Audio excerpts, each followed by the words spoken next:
ഓണവിപണി ലക്ഷ്യമിട്ട് ഹൈടെക് രീതിയിൽ പയർ കൃഷി ഇറക്കിയ പെരുമാട്ടിയിലെ കർഷകന്റെ കൃഷിയിടത്തിൽ വിളവെടുപ്പ് ഉത്സവം.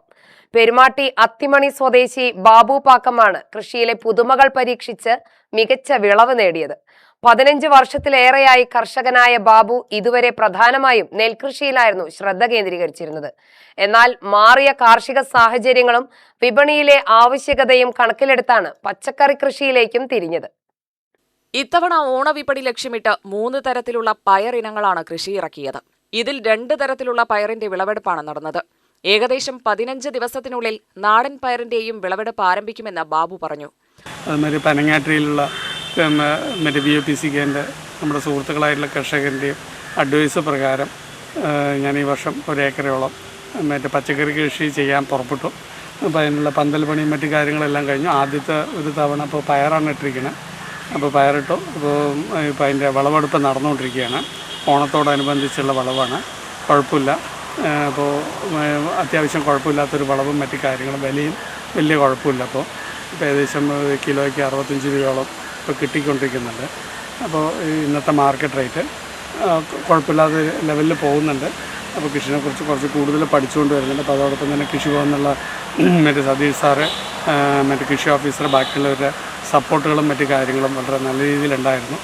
അപ്പോൾ അതിൻ്റെ രീതിയിലുള്ള അവരുടെ അഡ്വൈസ് പ്രകാരം അതോടൊപ്പം തന്നെ പനങ്ങാട്ടിയിലുള്ള BOPCKയിലെ നമ്മുടെ സുഹൃത്തുക്കളായിട്ടുള്ള കൃഷിക്കാരൻ്റെ അഡ്വൈസ് പ്രകാരമൊക്കെയാണ് കാര്യങ്ങൾ നടന്നുകൊണ്ടിരിക്കുന്നത്.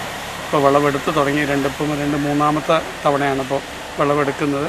ഇനി ഓണത്തോടനുബന്ധിച്ച് ഇനി 2-3 പ്രാവശ്യം പറിക്കാൻ പറ്റും. അപ്പോൾ ഇവിടെ നിന്ന് അങ്ങോട്ട് ഇത്തിരി വില കൂടും. പിന്നെ ഓണം കഴിഞ്ഞാൽ കുറച്ച് ഡൗൺ ആവും. എന്നിരുന്നാലും കുഴപ്പമില്ല എന്ന് വിചാരിക്കണം. ഓണക്കാലത്ത് പയറിന് മികച്ച വിപണി ലഭിക്കുമെന്ന പ്രതീക്ഷയിലാണ് കർഷകൻ. മികച്ച വിളവ് ഉറപ്പാക്കുന്നതിനായി ആധുനിക സാങ്കേതിക വിദ്യകൾ പ്രയോജനപ്പെടുത്തിയായിരുന്നു കൃഷി. മൾച്ചിംഗ് ഷീറ്റ് ഉപയോഗിച്ച് കൃഷിയിടം മൂടുകയും ഡ്രിപ്പ് ഇറിഗേഷൻ സംവിധാനത്തിലൂടെ വെള്ളവും വളവും കൃത്യമായ അളവിൽ നൽകുകയും ചെയ്തു.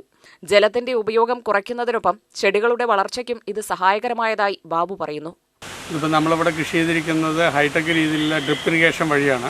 അപ്പോൾ അത് കൃഷിഭവൻ്റെ രീതിയിൽ പെരുമാട്ടിയിലെ കൃഷി ഓഫീസറും മറ്റേ അഡ്വൈസ് പ്രകാരം ഇവിടെ പനങ്ങാട്ടിലെവരും പറഞ്ഞ ഹൈടെക് രീതിയിലാണ് എല്ലാം ഡ്രിപ്പ് ഇറിഗേഷൻ. ഓരോ ചെടിയുടെ താഴത്തും അതിൻ്റെ മെനോറിങ്ങും എല്ലാം ഡ്രിപ്പ് ഇറിഗേഷൻ വഴിയാണ് ചെയ്തിരിക്കുന്നത്. അത് കാരണം നമുക്ക് നല്ലൊരു ലേബർ എക്സ്പെൻസും കമ്മിയാവാൻ പറ്റും. മാക്സിമം മെനോറ് അതാത് ചെടികൾക്ക് അതിൻ്റേതായിട്ടുള്ള അളവിൻ്റെ രീതിയിൽ അതിനും കൂടെ കിട്ടുന്നതുകൊണ്ടാണ് ഞാൻ ഉദ്ദേശിച്ച ലെവലിലുള്ള വിളവ് ഇപ്പോൾ കിട്ടിക്കൊണ്ടിരിക്കുന്നത്. ഇനിയിപ്പോൾ ഇതിനേക്കാളും കൂടുതൽ ഇനിയിപ്പോൾ വിളവ് വരുന്നേ ഉള്ളൂ. എന്ന് പറഞ്ഞാൽ ഇപ്പോൾ 2-3 പ്രാവശ്യത്തെ വലിയായിരുന്നു. എല്ലാം ഫുള്ളി ഓട്ടോമാറ്റിക് സിസ്റ്റത്തിലാണ് ഇതെല്ലാം ചെയ്തിരിക്കുന്നത്. അപ്പോൾ അതിൻ്റെ ഫുൾ സപ്പോർട്ട് കൃഷിഭവൻ എന്നുള്ള സപ്പോർട്ടും ഉണ്ടായിട്ടുണ്ട്. അപ്പോൾ തന്നെ വളരെയധികം സന്തോഷമുള്ള കാര്യമാണ്. ഇപ്പോൾ ലേബർ എക്സ്പെൻസ് ഒരുപാട് കമ്മിയാക്കാൻ പറ്റും ഈ രീതിയിൽ കൃഷി ചെയ്യുന്ന സമയത്ത്. പനങ്ങാട്ടിരി VFPCKയുമായി ബന്ധപ്പെട്ട് പരിശീലനവും പഠനവും നടത്തിയ ശേഷമാണ് ബാബു ഹൈടെക് കൃഷിരീതിയിലേക്ക് കടന്നത്. പരിചയസമ്പന്നരായ കർഷകരുടെ നിർദ്ദേശങ്ങളും പട്ടഞ്ചേരി കൃഷിഭവന്റെ സാങ്കേതിക സഹായവും പുതിയ രീതിയിലുള്ള കൃഷിക്ക് ആത്മവിശ്വാസം നൽകിയതായി ബാബു പറയുന്നു. കൃഷിക്ക് ആവശ്യമായ പയർവിത്തുകളും പനങ്ങാട്ടിരി VFPCKയിൽ നിന്നാണ് വാങ്ങിയത്. പയർ കൃഷിക്കൊപ്പം ചെണ്ടുമല്ലി തൈകളും കാന്താരിമുളകും കൃഷിയിടത്തിൽ നട്ട് സമ്മിശ്ര കൃഷിരീതിയും പരീക്ഷിച്ചു. ഇതിലൂടെ കീടശല്യം കുറയ്ക്കുന്നതിനൊപ്പം ഒരേ കൃഷിയിടത്തിൽ നിന്ന് അധിക വരുമാനം നേടാനും കഴിയുമെന്ന പ്രതീക്ഷയിലാണ് കർഷകൻ. നെൽകൃഷിയിൽ നിന്ന് പച്ചക്കറി കൃഷിയിലേക്കുള്ള മാറ്റത്തിനൊപ്പം സാങ്കേതിക വിദ്യയും വിപണി സാധ്യതകളും കണക്കിലെടുത്തുള്ള കൃഷിരീതിയാണ് ബാബു പരീക്ഷിക്കുന്നത്. ഓണച്ചന്തകളും മറ്റും സജീവമാകുന്നതോടെ തന്റെ കൃഷിയിടത്തിലെ പയറിനും മികച്ച വിപണി ലഭിക്കുമെന്ന പ്രതീക്ഷയിലാണ് ഈ കർഷകൻ. UTV news, Palakkad.